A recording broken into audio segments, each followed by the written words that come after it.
Welcome to Kenton Teaches. Enjoy the video.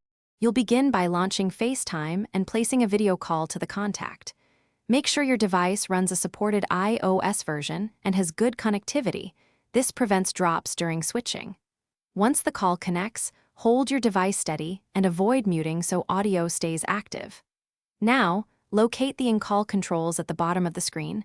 These are where you'll start converting the stream. Take action immediately.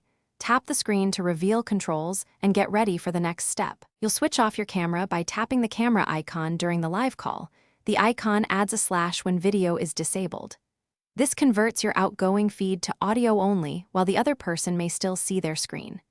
Make sure the call audio remains enabled.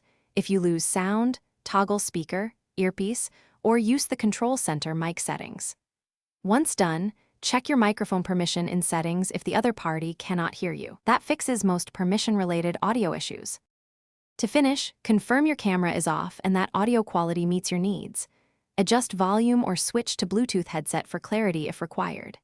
If audio drops after switching, try toggling airplane mode for 5 seconds to reset network hardware, then reconnect to Wi-Fi. This often restores audio without a full reboot. If problems persist, close Facetime and relaunch, or restart your device to refresh permissions and services. One key troubleshooting tip: check microphone permission under Settings, Privacy, Microphone. Thanks for watching. Please subscribe if this video was helpful.